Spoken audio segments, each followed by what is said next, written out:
Ya, Assalamualaikum warahmatullahi wabarakatuh. Salam sejahtera, salam hormat kepada semua. Apa khabar, saudara-saudara sekalian? Alhamdulillah, alhamdulillahi rabbil alamin. Wassalatu wassalamu ala asyrafil anbiya'i wal mursalin wa ala alihi wa sahbihi ajma'in. Allahumma salli wa sallim ala Muhammad wa ala alihi Muhammad. Subhanaka la ilma lana illa ma 'allamtana innaka antal alimul hakim. Salam sejahtera, salam hormat, salam reformasi kepada saudara dan saudari sekalian pada malam ini 26 hari bulan Ogos 2021 bersamaan dengan 17 Muharram 1443 Hijrah. Saudara seri bersama dengan saya Said Ibrahim Said Noh sekali lagi dalam rancangan sensasi sembang santai bersama Said Ibrahim. Seperti mana yang mungkin kita sedar, kita menghadapi beberapa isu-isu yang semua orang berikan perhatian sejak seminggu dua ini, dan dah tentunya ramai yang tertanya-tanya, ramai yang juga nak tahu dari segi pendapat, pendirian, pandangan. Jadi kita ambil kesempatan pada malam ini untuk kita sama-sama membincangkan beberapa isu-isu tersebut. InsyaAllah sekalian, pada malam ini saya ada 2-3 perkara yang nanti saya akan kongsikan. Tapi sebelum itu saya jemput saudara saya sekalian untuk sama-sama jemput rakan-rakan yang lain. Kalau yang dah bersama sekarang, bersiaran bersama dengan saya pada malam ini, tolong jemput kawan-kawan, ajak yang lain-lain untuk like, kemudian share, dan pada masa yang sama mungkin hantar melalui WhatsApp, ajak dia orang bersama sekarang, ya, sebab ada beberapa perkara yang saya rasa akan menjadi perhatian, ia akan menjadi perkara perbincangan, sebab ianya ada kaitan dengan keadaan negara sekarang. Jadi insya-Allah pada malam ini saya akan sentuh yang pertama, nanti tentunya berkenaan dengan kes COVID dan juga berkaitan dengannya ialah vaksin. Kedua, insya-Allah saya akan cuba untuk membuat ulasan berkenaan dengan PM ke-9, dan yang terakhir nanti yang terkini ialah berkenaan kerjasama antara kerajaan dengan pembangkang, dan terkait dengannya ialah berkenaan dengan undi percaya. So ini beberapa perkara yang saya rasa menjadi perkara pokok perbincangan. InsyaAllah kita boleh dapatkan pandangan, dan saya akan share beberapa pandangan saya sendiri selain daripada perbincangan-perbincangan yang mungkin telah berlaku di peringkat tertentu, supaya dengan itu kita boleh dapat maklumat dan juga boleh membina pendirian, memberikan pandangan masing-masing. So belum ramai lagi ni, saya harap ramai lagi yang boleh like dan share. Bagi tahu dalam WhatsApp. Kalau dalam Facebook ni mungkin mereka tak perasan, tapi bagi tahu melalui Facebook ataupun melalui WhatsApp, melalui Twitter ke, kata ni YB Said Ibrahim nak komen ni, tolong ajak ramai-ramai ya dengar sekali dengan saya pada malam ini. Saya percaya sebenarnya dari segi sekarang maklumat dan juga dari segi hawa politik tu pun sekarang agak sejuk sedikit, ya. Meskipun ramai yang mungkin tertanya-tanya, dan selalunya dalam negara kita ni tak pernah asing daripada isu-isu politik lah terutamanya, kan. Jadi bila dah selesai pelantikan PM yang ke-9, kemudian orang tertunggu-tunggu pula bila nak lantik kabinet. Katanya Perdana Menteri akan umumkan esok. Jadi bila dah keluar pula kabinet, nanti orang akan tanya-tanya kenapa lantik menteri ini, kenapa lantik menteri itu. Besok orang akan tanya pula macam mana nanti dalam parlimen, macam mana nanti undi percaya, macam-macam lah. Jadi setiap masa, hampir-hampir setiap minggu, kalau tak setiap hari lah, ada perkara-perkara yang menjadi perbincangan berkenaan dengan politik. Tapi saya haraplah perkara ini tidak menjadikan rakyat nampak macam seolah-olah kita sengaja untuk mencari bahan-bahan politik, sengaja untuk mewujudkan suasana seolah-olah ahli-ahli politik itu menjadi tumpuan kepada semua. Saya rasa itu bukan sebabnya. Ya, sebab bagi saya rasa kita dilingkungi oleh pemerintahan, sistem demokrasi berparlimen, raja berperlembagaan, yang mana dalam sistem itu terkandungnya perkara-perkara yang kita terpaksa harungi dan terpaksa kita lalui lah. Ya, maksudnya kita ada kena ada pelantikan Perdana Menteri, kena ada menteri-menteri yang mentadbir, kena ada parlimen yang membahaskan dasar yang semak dan imbang. Lepas tu kena ada juga daripada agung, yang Pertuan Agong sebagai penasihat, sebagai raja, dia panggil ketua utama negara. So semua ini adalah sebahagian daripada sistem demokrasi berparlimen, raja berperlembagaan kita. Jadi dah tentulah dianya menaungi dan memastikan supaya negara ini ditadbir dengan baik, diuruskan dengan baik, dan akhirnya mestilah memberi manfaat kepada rakyat dan kepada negara. So sebab itulah saya rasa bukan kerana kita suka sangat nak jadi tumpuan tiap-tiap hari, tiap-tiap minggu cari populariti. Saya rasa itu bukan sebabnya lah. Dan saya tak percaya juga maknanya itu yang menjadi tumpuan kepada semua ahli politik, tak kira daripada kerajaan atau pembangkang. Tetapi dia menjadi tanggungjawab dan amanah sebagai ahli politik, terutamanya kalau wakil-wakil rakyat itu, dia mestilah buat tindakan, dia mesti ada pandangan, pendirian, dia mesti boleh mengeluarkan pandangan, dia boleh memberikan cadangan, dia boleh memberikan kritikan, teguran. Semua itu adalah sebahagian daripada proses yang saya sebutkan tadi. Okey. So saya ajak dan jemput saudara sekalian untuk bersama saya pada malam ini, dan kemudian insya-Allah kita boleh dengar juga pandangan daripada saudara-saudari sekalian. Baik, saya boleh mulakan sekarang. InsyaAllah dalam tempoh lebih kurang mungkin 45 minit ya, atau sejam, kita akan mengulas berkenaan dengan 3 perkara yang saya telah sebutkan tadi. Pertama berkenaan dengan COVID dan juga vaksin. Yang kedua berkenaan dengan PM yang ke-9. Dan yang ketiga berkenaan dengan kerjasama dengan pembangkang dan undi percaya. So saya akan mulakan dengan isu yang pertama, iaitu pertama ialah berkenaan dengan COVID dan vaksin ini.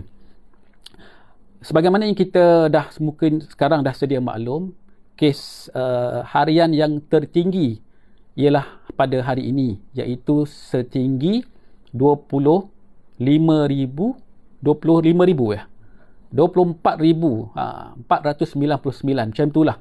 Maksudnya sudah menghampiri 25,000. Ini adalah kes yang tertinggi. Kemudian kes kematian juga merupakan kes yang tertinggi hari ini, iaitu seramai 393, ya, 393 tak silap saya, iaitu kes yang tertinggi hari ini.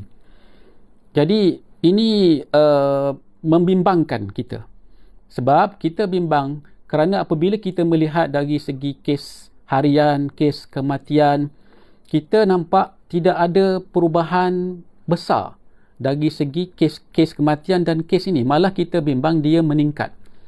Sebab itu, kalau dari segi penilaian kita berkenaan dengan suasana COVID dalam negara kita dan macam mana kawalan itu dilakukan, kita juga kena tengok dari segi kadar kebolehjangkitan ataupun R0. Ya, kalau kita tengok dari segi R0 ataupun kadar kebolehjangkitan ini, untuk purata 1 minggu bagi seluruh negara, data menunjukkan kadar kebolehjangkitan ialah 1.03. Macam mana kita nak baca R0 ni ya? Kadang-kadang kita kena ulang kaji balik kan. Jadi saya pun ulang kaji balik, saya tengok maksud R0 ni. R0 ni ialah kadar kebolehjangkitan. Kalau misalnya kadar itu di bawah paras 1, bermakna sesiapa yang kena, seorang yang kena jangkitan itu, dia tidak boleh menjangkit orang yang lain. Dia tidak akan menjangkit orang yang lain kerana dia di bawah paras 1. Tapi kalau dia lebih daripada paras 1, bermakna dan meningkat kadar itu, lebih paras 1 mungkin dah sampai 1.2, 1.3, 1.4, maknanya kadar kebolehjangkitan daripada seorang itu adalah lebih tinggi. So bila rendah daripada 1, okey, tapi lebih tinggi daripada 1 kita bimbang. Jadi kadar kebolehjangkitan purata sekarang di Malaysia ialah 1.03. Tapi bila saya tengok dari segi kadar kebolehjangkitan ini kepada negeri-negeri lain, saya bimbang. Ya, kalau berdasarkan kepada statistik, kadar kebolehjangkitan yang paling tinggi dalam bulan Julai ialah 1.16.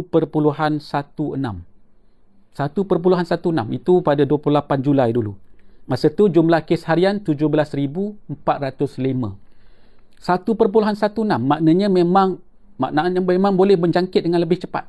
1.16. Hari ini puratanya selama 7 hari ialah 1.03.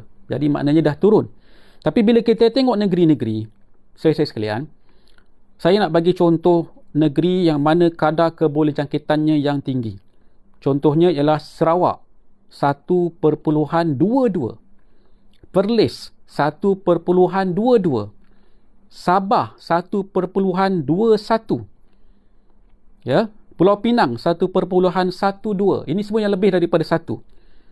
Perak 1.09, Kedah 1.08, Kelantan 1.08, Johor 1.05 dan Terengganu 1.04. Ini negeri-negeri yang kadar kebolehjangkitan dia lebih daripada kadar purata seluruh negara. Maksudnya di negeri-negeri ini kadar kebolehjangkitannya itu adalah agak meningkat tinggi, ya, meningkat naik. Jadi adalah agak membimbangkan. Dan bila kita bandingkan ini dengan vaksin, dia lebih membimbangkan sebab kita tengok kadar vaksin bagi negeri-negeri yang saya sebutkan tadi itu masih di peringkat rendah. Contohnya tadi Sabah kan, kadar kebolehjangkitan dia 1.21%. Bila kita tengok kadar vaksin di Sabah, dia antara yang terendah. Iaitu Sabah pada semalam kadar vaksin dia untuk 2 dos ialah 23.9%. 23.9%. Kalau kita katakan bahawa vaksin ni adalah penting, dia menjadi antara sebab penting untuk kita kawal COVID. Tetapi apabila kadar vaksin itu rendah dan kadar kebolehjangkitan pun tinggi, maknanya kita dalam keadaan yang amat berbahaya dan susah. Ya, Sabah 23.9. Kemudian yang terendah juga Kelantan. Kelantan tadi kadar kebolehjangkitan 1.08, lebih dari 1. Tapi dari segi vaksin, 2 dos lengkap, kadarnya ialah 25.4%. Ini peratus keseluruhan daripada segi populasi keseluruhan. 25.4%, tak sampai 26, tak sampai 30 pun. Begitu juga di Kedah 27.7%, Terengganu 28%. Dan di Johor walaupun peratusnya itu mungkin dikatakan lebih tinggi daripada yang lain, tapi tak tinggi mana pun saudara saya sekalian. Hanyalah 29.9% daripada populasi keseluruhan yang cukup lengkap dos. Ya, jadi kita kena tengok kadar kebolehjangkitan ini. Kalau kita berdasarkan kepada kes harian saja, memang itu pun petunjuk juga. Sebab kadar dia panggil kes harian ini dia tinggi. Kita tahu Selangor, kemudian yang kedua di Sabah, ketiga di Johor, ya. Tapi bila kita tengok kadar kebolehjangkitan ini di Sarawak pun 1.22. Itu adalah tinggi. Jadi kerana itu kita nak kena lihat secara lebih mendalam dan kita kena faham apabila kita kata sama ada kadar vaksin itu, suntikan vaksin itu tinggi jumlahnya ataupun rendah jumlahnya, apa maksudnya? Dan kita kena bandingkan dengan kadar kebolehjangkitan, bukan hanya dengan kadar kes harian ataupun kes kematian. Sebab itu bila saya tengok dari segi Johor, kita tumpu sebentar kepada Johor, kita tengok Johor tadi saya sebutkan bahawa kadar kebolehjangkitan dia ialah 1.05%.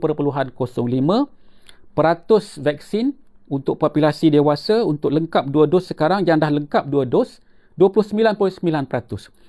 Dan MB Amat Berhormat Menteri Besar Johor kata bahawa peratus untuk capai 100% 2 dos ini menjelang populasi dewasa menjelang Oktober ini akan dapat.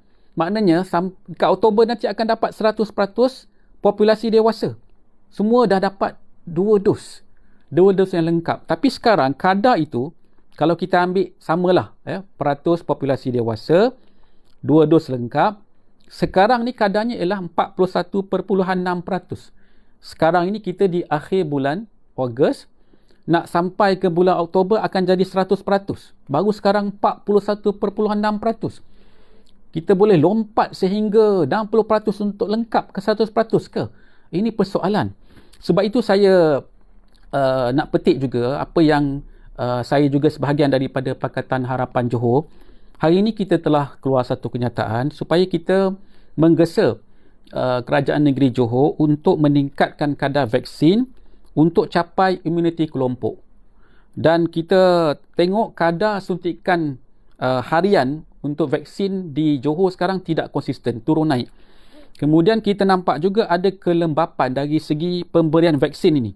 Ya, ramai yang belum dilindungi, terutamanya kita bimbang bagi kategori mereka yang dapat gejala kategori 3, 4, 5. Dan kita bimbang juga boleh melumpuhkan juga sistem kesihatan negeri. Jadi cadangan kita ialah supaya ditambahkan bekalan vaksin, kemudian pastikan supaya kita meningkatkan prasarana kemudahan sistem kesihatan kita. Maksudnya kapasiti ICU dan sebagainya. Supaya kita lebih bersedia untuk perkara ini. So itu saranan kita kepada kerajaan negeri Johor. Lagi kemudian bila kita tengok pula perbandingan dengan apa yang dilaporkan oleh WHO, ya, kita tengok R0, kita tengok dari segi kadar vaksin, kita tengok apa WHO kata. WHO Western Pacific ataupun Pasifik Barat, baru ni mereka telah keluarkan kenyataan semalam 25 Ogos. Dr. Takeshi Kasai, dia ni pengarah rantau WHO bagi Western Pacific Region.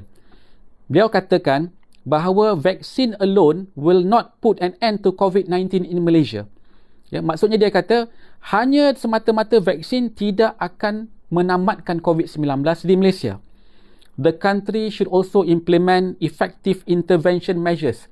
Maksudnya negara perlu melaksanakan kaedah-kaedah intervensi yang lebih berkesan to control the outbreak, untuk mengawal wabak ini. Jadi dia kata perlu teliti, perlu nilai, perlu timbangkan risiko keberkesanan, maksudnya keberkesanan dari segi PKP, dari segi PPN, dari segi SOP. Ini semua harus dilihat. Dan katanya respon kepada COVID yang penting ialah untuk kita tidak bergantung kepada satu langkah sahaja. Untuk kita tidak bergantung kepada hanya vaksin, tetapi mesti ada kombinasi langkah-langkah. Sebab itu dia termasuk dalam tu ialah ujian saringan, tracing, kontak testing, ya, semua itu mesti dilakukan. Dan juga kita kena pastikan dari segi langkah-langkah kesihatan awam dan sosial. Sebab itu kalau kita ambil contohnya, saya faham daripada apa yang WHO cakap ni. Dia kata kalau misalnya kita nampak bila ada kes kritikal kita melebihi dari segi kapasiti ICU, maka kita mesti ada satu langkah yang tegas dan kuat untuk mengatasi masalah tersebut. Jangan tunggu hingga dah 100% ataupun lebih. Sebab daripada kapasiti ICU, mengikut laporan ini mengatakan bahawa ada 6 negeri yang melebihi 100% kapasiti ICU. Iaitu Sabah 132%, Kedah 132%, Kelantan 109%, Perak 106%, Pulau Pinang 103% dan Johor 100% melebihi daripada kapasiti ICU yang ada.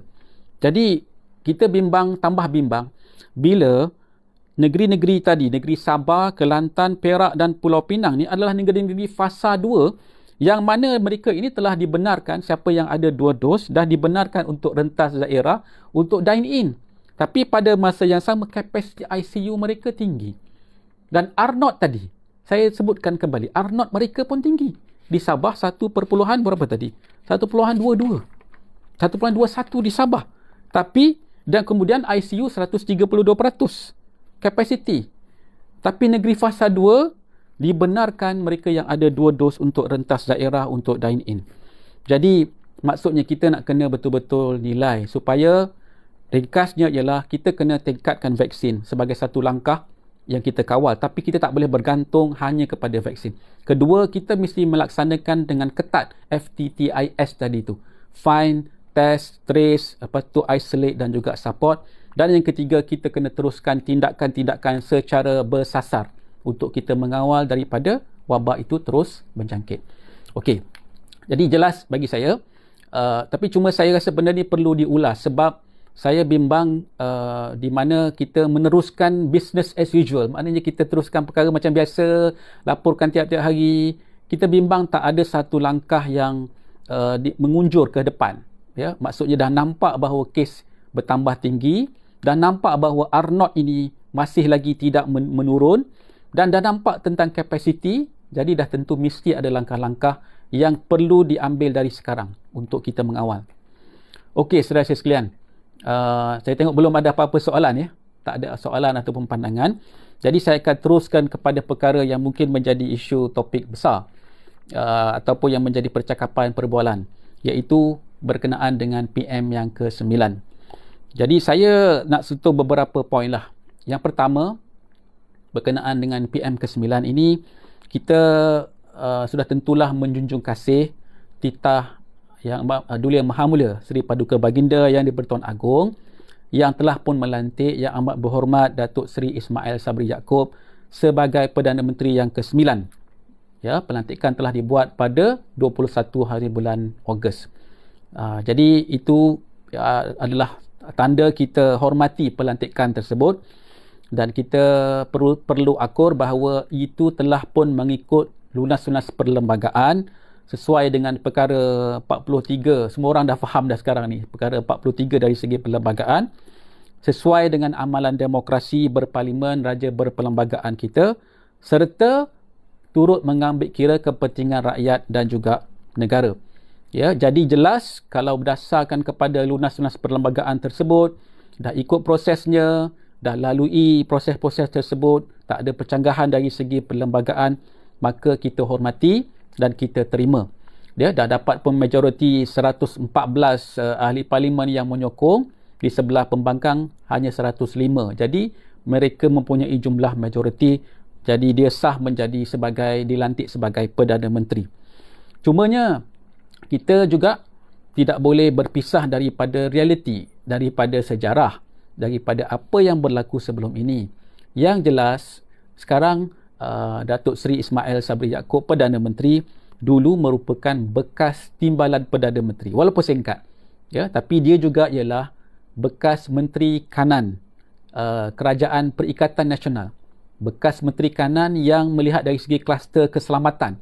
Jadi kalau mengeluarkan kenyataan buat sidang media berkenaan dengan COVID, berkenaan dengan SOP, maka dialah yang mengeluarkan kenyataan-kenyataan tersebut, yang mana pada persepsi umum, ya, pada persepsi umum mengatakan bahawa proses itu ataupun kerajaan itu ataupun duduknya Datuk Seri Ismail Yaakob dalam kerajaan itu adalah gagal kerana banyak timbul masalah, SOP yang mengelirukan, adanya antara 2 darjat, takut kepada parlimen, tak boleh nak buat parlimen, buat darurat, tapi akhirnya kes meningkat. Kemudian kenyataan-kenyataan menteri yang mengelirukan dan lain-lain lah. Kita bukan ungkit itu hanya kerana kita nak mencari kesalahan. Kita bukan ungkit untuk kita katakan bahawa Perdana Menteri ini tidak boleh laksanakan. Cuma saya perlu sebutkan bahawa apabila telah terlantik sekarang, maka dia perlu membuktikan ada kelainan dan dia perlu bawa negara keluar daripada krisis ini dan jangan ulangi kesilapan dan kelemahan yang dahulu. Okey? Sekarang kita tahu bahawa kerajaan baru ini, kita tak tahu nak nama kerajaan baru ni apa sebenarnya, tapi kerajaan baru ini ialah kerajaan yang ada amanah dan tanggungjawab yang amat besar, terutamanya Perdana Menteri yang ke-9 ini. Sebab bola sekarang ni dalam gelanggang beliau. Ya, bola ni dalam gelanggang beliau. Apa dia nak buat dalam gelanggang dia, itu terpulang kepada dia, terserah kepada dia. Tapi bola itu dalam gelanggang dia. Dia ada kuasa, dia ada tanggungjawab, dia ada amanah sekarang untuk buat, dan dia kena laksanakan. Termasuklah dari segi pemilihan kabinet. Jadi kita dah tahu besok akan diumumkan pada jam 11 pagi berkenaan dengan kabinet baru tersebut. Jadi orang pun tertunggu-tunggu ni nak tengok macam mana pelantikan dari segi kabinet-kabinet ini. Adakah pemilihan kabinet ini berdasarkan kepada mengikut parti, ya? Adakah ianya mengikut dari segi prestasi mereka dahulu? Kalau dulu jadi menteri, prestasi mereka macam mana? Kekalkan ke ataupun digugurkan? Adakah berdasarkan kepada dari segi apa dia panggil ni, kemampuan, kebolehan, ya, amanah, tanggungjawab? Itu pun nak kena tengok juga. Apa pun betul, saya sebagai wakil rakyat pembangkang, sebagai ahli politik, kita ada keinginan untuk tahu, tetapi kita tak campur. Maksudnya itu urusan mereka. Sebagaimana saya sebut tadi, bola dalam gelanggang mereka, tapi kita juga mohon supaya mereka meletakkan PM, meletakkan keutamaan yang betul, ya. Put the priority right kepada macam mana cara kita membuat pemilihan dari segi kabinet yang ada, ya, berdasarkan kepada prestasi, berdasarkan kepada kemampuan, tanggungjawab, berdasarkan berkenaan dengan kabinet yang ahli kabinet, anggota kabinet yang berfungsi, yang tidak membuat kenyataan-kenyataan yang dipanggil tu U-turn dan sebagainya. Ini menjadi satu rekod lah, ya, maknanya boleh menjadi satu rekod kepada kerajaan ini, dan perkara ini mesti disedari oleh Yang Amat Berhormat Perdana Menteri sekarang. Dia mesti sedar perkara ini. Dia mungkin ada masalah dari segi nak menyelesaikan masalah dari segi menyelesaikan masalah di kalangan kelompok kerajaan itu.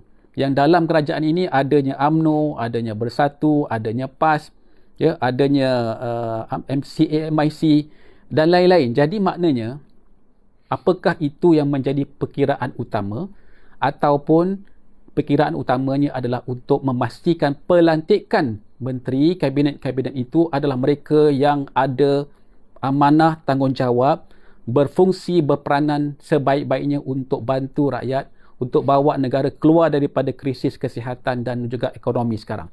Ini persoalan besarnya. Ya, saya doakan supaya perkara ini dapat dibuat dengan cara yang betul, dilaksanakan, dilantik dengan cara yang betul, supaya akhirnya sebagai pimpinan parti, sebagai wakil rakyat, kita harap bahawa kita boleh tetap mainkan peranan untuk memastikan kita teguhkan pendirian kita dan kita menjadi ahli-ahli, kamilah, ya, wakil-wakil rakyat ni pembangkang yang berkesan. So sebagai pemimpin parti, sebagai wakil rakyat, kita hormat, kita terima dengan penuh sabar, ya. Kita tahu ada kebijaksanaan di sebalik perkara ini semua, ada hikmahnya. Kita kena teguhkan pendirian, kita tetapkan prinsip, kita tidak gundah gulana, kita tidak kecewa, tapi kita perlu terus waspada, ya. Kita tak boleh nampak bahawa seolah-olah ini satu kerugian yang besar, ya. Ada hikmah di sebaliknya. Maknanya bila ada dah dapat peluang nak dapat jawatan tu, kita beria-ia, tapi bila kita tengok tak dapat, kita lari daripada landasan perjuangan. Itu tidak boleh. Patutnya kita tidak boleh dalam keadaan yang macam tu. Jadi bagi saya lah, bila kita sentuh tentang perkara ini sebagai PM yang ke-9 ini, proses telah selesai ikut ludas perlembagaan. Jadi sebagai wakil rakyat, sebagai ahli parlimen, maka kita kena terima ini legitimasi kita, ya. Ini adalah penerimaan kita. Cara kita untuk melibatkan diri kita dalam proses ini ialah memastikan kita ni menjadi sebagai pembangkang yang berkesan, dan sebagai pembangkang wakil rakyat, kedudukan kita ini tidak terjejas sama sekali. Malah bagi saya, ia menambah kukuhkan lagi bahawa kita boleh melaksanakan tugas secara bertanggungjawab, untuk menyemak, untuk lihat, untuk semak dan imbang, kemudian untuk teliti, ya, kita scrutinize. Di samping kita kuatkan desakan untuk memastikan dasar dan apa jua cara pelaksanaan dasar-dasar tersebut dilaksanakan bagi manfaat rakyat dan negara. So dah terlantik Perdana Menteri, dah ada Perdana Menteri. Perdana Menteri boleh melantik kabinet mengikut perlembagaan. Itu adalah hak kuasa di bawah Perdana Menteri. Kita tak campur. Tapi dari segi parlimen, dari segi pembangkang, iaitu adalah urusan kita. Itu adalah kemahuan kita. Itu adalah tekad kita. Kalau kita sibuk-sibuk, kita bimbang sangat pasal siapa nak jadi kabinet, siapa yang akan jadi menteri, ya, itu urusan mereka. Mereka sekarang perlu melantik. Tapi kita jangan lupa dari segi tanggungjawab kita. Kita adalah pembangkang yang berkesan. Maksudnya apa pembangkang yang berkesan ni? Pembangkang yang boleh memberikan teguran membina, yang boleh memberikan kritikan, yang boleh memberikan cadangan yang bernas, yang boleh juga menyemak dan imbang, melihat, meneliti berkenaan dengan perbelanjaan. Ya, itu semua tidak lari daripada konsep demokrasi berparlimen. Jangan nanti orang kata, oh tak dapat jawatan, tak dapat jadi kerajaan, maka you all kritik. Bukan. Salah tu kalau kita katakan konsepnya macam tu. Ya, kita peranan perangai pembangkang. Ada kerajaan, ada pembangkang. Itu yang menjadikan sebuah negara itu sihat, sebuah negara itu maju, progresif. So ini adalah perkara penting yang saya rasa kita kena fahamkan juga sebagai rakyat biasa, supaya kita dengan itu redha dan kita terus mainkan peranan. Ini kita, kalau sekarang kita dah jadi, dulu kita rasa kita boleh buat yang terbaik kalau kita jadi kerajaan. Sekarang tak jadi kerajaan, kita jadi yang terbaik sebagai pembangkang. Kita laksanakan yang terbaik. Kita boleh tegur dan kita boleh berikan pandangan kita. Okey. Sebelum kita pergi kepada isu yang kedua, ada soalan ya. Ada soalan di sini daripada saudara Ilyasak Muhammad. Assalam YB, apa maksud kerajaan perpaduan yang digembar-gembur sebelum ini? Ini nak masuk kepada yang kedua lah ni. Ya, topik yang kedua. Kalau kita tengok dari segi apa yang disebut sebagai kerjasama, ya, kerajaan perpaduan ataupun ada yang kata unity government, unity government. Bagi saya sekarang ini tidak timbul lagi perkara ini. Tidak timbul lagi perkara ini. Dia atas beberapa sebab lah. Saya rasa pertamanya ialah dalam keadaan di mana kerajaan ini adalah kerajaan yang absah, ya, kerana mereka sebagai Perdana Menteri yang dilantik sekarang mendapat majoriti. Dia bukan lagi kerajaan minoriti. Dia bukan lagi kerajaan yang tidak ada majoriti. Jadi berdasarkan kepada konsep kerajaan perpaduan, selalunya kerajaan perpaduan ini diperlukan kerana kerajaan yang sedia ada itu tak ada majoriti. Dia kerajaan minoriti. Bila kerajaan minoriti ini, maka pada masa itulah dia ada usaha. Dia mesti berusaha untuk mengajak rakan-rakan pembangkang untuk menubuhkan kerajaan perpaduan. Kalau kita tengok, mungkin pada masa Perdana Menteri sebelum ini, iaitu Tan Sri Mahyadin, ya, dia sebutkan dia sudah ke arah itu kerana dia tahu sebenarnya dia sudah tidak mempunyai majoriti. Dia menjadi kerajaan minoriti. Maka pada ketika itu dia baru tawarkan dalam bentuk yang kita sebut sekarang sebagai tawaran-tawaran Confidence Supply Agreement tu lah, CSA. Tawarkan macam-macam lah, ketua pembangkang dapat macam Menteri Kanan lah, Undi 18. Tapi pada masa itu sudah agak terlambat. Ya. Jadi konsep kerajaan perpaduan ni sekarang tak timbul lagi. Ya, yang ada sekarang ini adalah kerjasama. Ya, macam mana nak kerjasama dengan pihak pembangkang untuk memastikan bahawa kerajaan ini boleh disokong berdasarkan kepada perjanjian persetujuan untuk melaksanakan perubahan-perubahan, untuk melaksanakan reform, untuk melaksanakan reformasi. Ini yang yang sekarang ini menjadi perbualan. Okey. Jadi bila saya sebut tentang perkara ini, kita tengok tentang kerjasama dengan pembangkang dan undi percaya ini. Kita tahu semalam Perdana Menteri telah menjemput, ya, Perdana Menteri telah menjemput daripada pemimpin-pemimpin daripada Pakatan Harapan yang diketuai oleh Ketua Pembangkang Datuk Seri Anwar Ibrahim untuk berjumpa dan berbincang. Jadi ini ramai yang menyebutkan bahawa ini satu langkah yang positif. Sebab selalunya kalau Perdana Menteri dia jemput daripada pembangkang ni bila dah lantik kabinet, bila dah ada mesyuarat-mesyuarat dia sendiri, barulah dia nak tengok. Kadang-kadang tak tengok pun langsung nak panggil jemput pembangkang yang kadang-kadang kena buat kunjungan hormat. Tapi dalam konteks ini, Perdana Menteri mengambil langkah positif dan memanggil pembangkang. Walaupun bukan semua daripada kalangan pembangkang, tetapi blok pembangkang yang besar, iaitu daripada Pakatan Harapan. Jadi dalam perjumpaan tersebut telah pun mengeluarkan kenyataan bersama. Saya nak ringkaskan kenyataan bersama ni, tapi saya rasa kenyataan bersama ni penting supaya kita dapat memahami apa yang mungkin ada kaitan dengan kerjasama pembangkang dengan pembangkang dan undi percaya. Kalau kita tengok kenyataan tu, pertama yang disebutkan ialah untuk meredakan suhu politik selari dengan titah yang di-Pertuan Agong. Jadi maksudnya keempat-empat orang, empat-empat, iaitu Perdana Menteri sendiri, Datuk Seri Anwar Ibrahim, Saudara Mat Sabu, Saudara Lim Guan Eng bersetuju bahawa semua mesti redakan suhu politik. Pertama. Yang kedua ialah ini adalah agenda kepentingan rakyat. Agenda kepentingan rakyat. Maksudnya bersandarkan kepada agenda kepentingan rakyat ialah tangani krisis COVID, jaga nyawa, bebaskan rakyat daripada cengkaman ekonomi. Ini pun dipersetujui bersama. Yang ketiga ialah memperkasakan fungsi Parlimen Malaysia. Jadi maksudnya kalau masa ini, sebelum ini kita tahu dalam banyak ketika Parlimen ini terhad. Di masa zaman dulu, masa zaman BN, mereka dominan. Mereka 2/3 ataupun mereka mendapat majoriti, dan selalunya banyak dasar-dasar undang-undang itu selalunya lulus sahaja. Tidak ada banyak perdebatan ataupun perbahasan kerana jumlah majoriti yang besar yang dimiliki oleh kerajaan pada masa itu.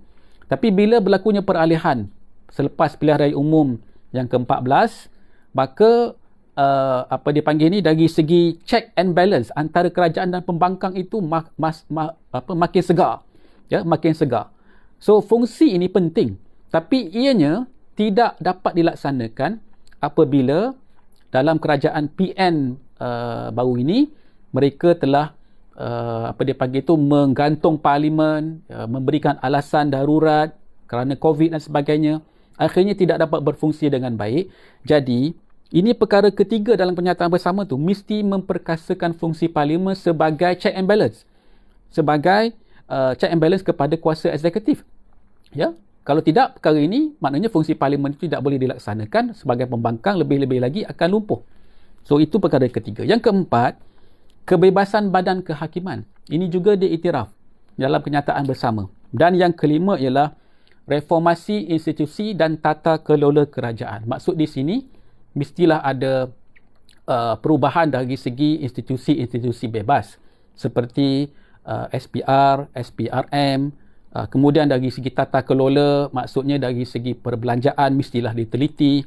Apabila perbelanjaan kita ni besar berbilion-bilion, maksudnya mestilah ada kaedah di mana pembangkang boleh juga berperanan untuk meneliti, mungkin melalui jawatan kuasa pilihan khas Parlimen ataupun Special Select Committee yang tidak dapat diwujudkan semasa dalam kerajaan PN dahulu. Jadi ini 5 perkara yang saya tengok dalam kenyataan bersama tersebut. Jadi kalau kita tengok kepada kenyataan bersama ini dan apa yang kita dengar daripada kenyataan yang dibuat oleh Perdana Menteri sendiri, oleh Majlis Presiden Pakatan Harapan sendiri, maka kita tahu bahawa ini adalah usaha yang tidak ada kena-mengena dengan kerajaan perpaduan lagi. Pada masa yang sama juga, dia tidak seperti mana Confidence and Supply Agreement yang pernah kita tengok cuba ditawarkan dahulu oleh Tan Sri Mahyadin. Tapi ianya dalam bentuk di mana kita nak mendapatkan keyakinan kedua-dua belah pihak, daripada kerajaan baik, daripada pembangkang baik, supaya kerajaan dapat mentadbir, supaya negara kita ini dapat ditadbir dengan stabil, politiknya stabil, supaya masing-masing boleh berperanan. So ini penting. Kalau betul lah maksudnya, apa yang telah disebutkan dalam kenyataan bersama ini, saya nak lihat ada follow up, maksudnya ada tindakan susulan yang diambil. Mesti dia perincikan lah. Kalau kita kata agenda kepentingan rakyat nak tangani krisis COVID tu, apa maksudnya dalam konteks nak tangani secara bersama? Kalau kita dah tengok sebelum ini, Perdana Menteri dalam kenyataan beliau kata dia tawarkan untuk pembangkang duduk dalam jawatan kuasa menangani COVID. Duduk dalam jawatan kuasa Majlis Pemulihan Negara. Dia dah tawarkan. Perkara ini sedang dipertimbangkan katanya oleh Pakatan Harapan. Tetapi perincian dia tu kita kena lihat secara lebih teliti. Macam tu juga bila kita sebut berkenaan dengan pemerkasaan fungsi parlimen. Ini ada banyak perkara dalam ni. Ya. Dari segi contohnya kita dah dengar sebelum ini yang berhormat Datuk Seri Azalina yang telah meletak jawatan sebagai timbalan speaker dan mencadangkan supaya timbalan speaker datang daripada pembangkang. Itu antara mungkin reformasi yang boleh dilakukan. Serupa juga dengan misalnya sebagai mewujudkan semula ataupun memastikan supaya jawatan kuasa pilihan khas parlimen itu diwujudkan dan ada dipanggil jumlah yang bersesuaian daripada kalangan pembangkang dalam setiap jawatan kuasa pilihan khas tersebut. Mungkin separuh daripada jawatan kuasa pilihan khas ini dipengerusikan oleh ahli parlimen daripada pembangkang. Begitu juga dengan dari segi ruang perdebatan, dari segi penentuan agenda mesyuarat, dari segi mungkin motion ataupun usul untuk undi percaya ataupun undi tak percaya, dia boleh mengatasi urusan-urusan kerajaan. So banyak lagi. Jadi kita kena tahulah secara detail tentang perkara-perkara tersebut. Barulah kita boleh kata bahawa ini merupakan satu confirm sebagai confident, memberikan keyakinan reform yang sebenarnya yang boleh dilaksanakan, yang boleh diterima pula oleh pembangkang. Tapi sekali lagi lah, saya rasa apa pun, kita tunggu dulu, kita tengok dari segi perkembangan perkara ini dari hari ke hari. Saya yakin perkara ini perlu diselesaikan sebelum bukanya parlimen bermula pada 6 September. Ini penting. Kalau misalnya ini tidak dapat diselesaikan, maka bila kita masuk kepada episod yang seterusnya dalam parlimen, ada kaitan dengan macam-macam. Ada kaitan dengan mungkin undi percaya, ada kaitan dengan kelulusan RMK 12, kelulusan belanjawan. Maka dah tentunya perkara-perkara ini akan berbangkit kalau tidak diselesaikan. So, bila kita tengok kepada perkara ini, kita diingatkan juga dan ramai daripada kalangan akar umbi mengingatkan. Saya rasa di kalangan rakyat pun, kalau mereka pun faham berkenaan dengan situasi politik, berkenaan dengan situasi pentadbiran pemerintahan sekarang, mereka pun akan kata, boleh percaya ke ni? Ini masalah dia kan, boleh percaya ke ni? Sebab saya tengok dari segi trust deficit, maksudnya dari segi kesusutan kepercayaan ini agak tinggi di kalangan ahli-ahli politik. Trust deficit kepada orang-orang, kepada ahli-ahli politik ni agak tinggi. Mereka tahu setelah berlakunya episod Sheraton lah, langkah Sheraton lah, kemudian berlakulah kejatuhan kerajaan sebelum ini, tarik sokongan oleh pihak UMNO, apa lagi. Maksudnya ianya setiap perkara itu berlaku ada strategi, ada muslihat, ada helah, dan menyebabkan kadang-kadang, saya rasa bukan kadang-kadang, selalunya menyebabkan rakyat ataupun mungkin akar umbi akan merasa ragu-ragu. Dia merasa curiga. Betul ke ni? Boleh percaya ke ni? Sebab masalahnya kita tidak dapat membetulkan trust deficit tu. Kesusutan kepercayaan kepada ahli politik dan kepada wakil rakyat itu agak tinggi. Bila macam tu, dekat sinilah saya rasa penting sebagai orang yang membaca politik, sebagai orang yang nak lihat negara kita ini maju, nak lihat negara kita ini dihormati oleh rakyat dan juga oleh orang luar, maka dah tentunya kita nak pastikan setiap apa yang dibincangkan, setiap apa yang ditawarkan, yang dirundingkan itu mestilah dihormati. Honor, dia mesti honor dia punya perjanjian, dia mesti patuhi, dia mesti lihat itu sebagai satu perjanjian yang mesti dihormati. Jangan ada helah, kata sekarang boleh, kita boleh buat ni, kita boleh buat undi 18, kita boleh bagilah timbalan speaker kepada pembangkang, kita boleh buat lagi banyak jawatan kuasa pilihan khas, kita bagi itu, kita pada ini. Tapi bila tiba masanya, maknanya mungkin sokongan itu dah dapat berbondong-bondong, mungkin pada masa itu dilupakan semua ini.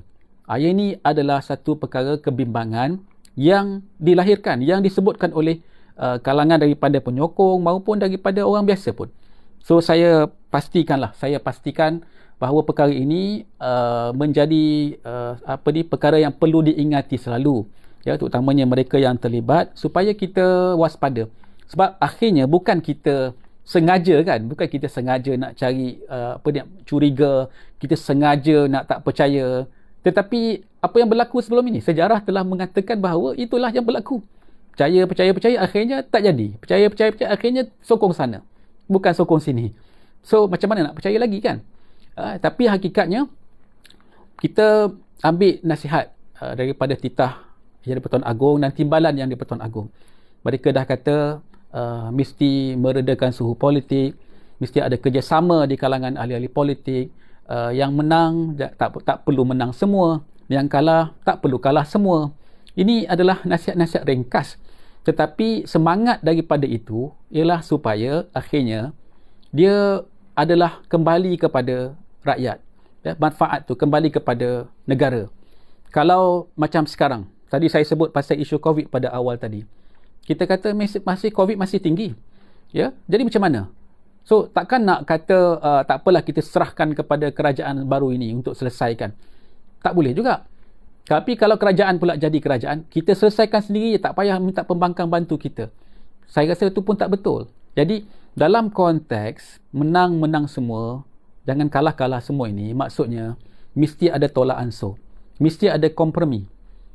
Pada masa yang sama, dasar dia tu, kerangka dia tu ialah mesti ada satu persefahaman yang boleh dipegang, sungguh-sungguh, ya, boleh dipegang sungguh-sungguh supaya perkara ini menjadi kenyataan.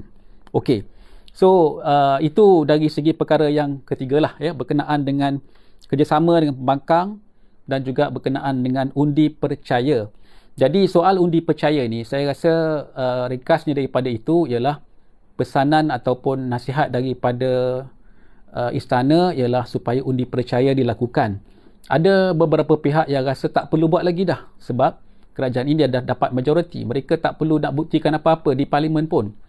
Tapi ada juga yang mengatakan kalau dah okey, apa bimbang sangat untuk buat undi percaya, jalankan sajalah, supaya dengan itu you maknanya boleh tadbir sampai pilihan raya yang akan datang. So terpulang, ya, terserah sekarang.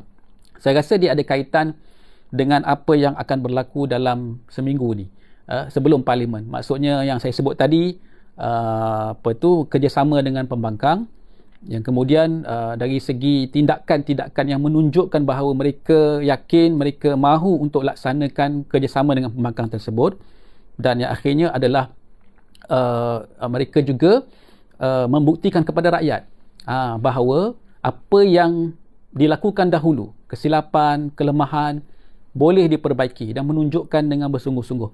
Jadi jangan ulang semula lah, ya, peristiwa ataupun insiden keluar gambar tak manis lah bila kita tengok keluar gambar dalam naik kapal terbang bersama dengan pimpinan-pimpinan UMNO, lepas tu turun beramai-ramai ke Kedah. Jadi perkara macam ni bukan kita komen pun, rakyat sendiri yang komen, rakyat sendiri yang buat video. Perkara macam ni mesti menjadi pengajaran. So ini juga akan dilihat dan diteliti oleh rakyat menjelangnya parlimen bermula pada 6 September nanti. Okey, sebelum saya pergi kepada kesimpulan, ada lagi apa-apa soalan? Tak ada? Ya, kalau tak ada, saya nak buat kesimpulan beginilah. Yang pertama, kita sedar dan kita mahu supaya kerajaan baru ini buktikan bahawa mereka boleh melaksanakan pemerintahan pentadbiran dengan sebaik-baiknya untuk rakyat dan juga untuk negara. Yang kedua, sebagai pembangkang, kita sedia kerjasama atas jiwa besar kita untuk kepentingan rakyat dan negara. Namun, kita tidak akan alpa, kita tidak akan leka dari segi tanggungjawab kita, kami sebagai pembangkang, untuk bersama-sama melaksanakan tugas dan tanggungjawab secara berkesan sebagai pembangkang. Yang ketiga ialah kita akan teguhkan peranan kita dalam amalan demokrasi berparlimen, raja berperlembagaan, menjadi pembangkang yang kuat dan berkesan, dan membuat persiapan untuk PRU yang ke-15.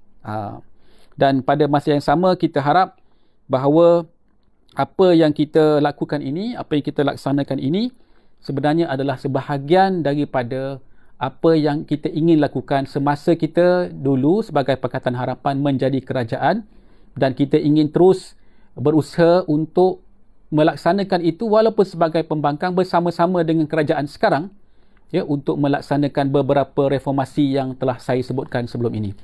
Kalau misalnya ini dapat dilaksanakan, kita masuk PRU, kita berentap, kita lawan. Ya, kita tengok siapa yang boleh mendapat memenangi hati rakyat. Tapi akhirnya keputusan itu ialah nanti dalam keputusan PRU yang ke-15, dan segala persiapan gerak kerja kita kena laksanakan. Kita tak boleh berharap, kita tak boleh bergantung kepada pihak lain, tapi kita kena berdiri sendiri.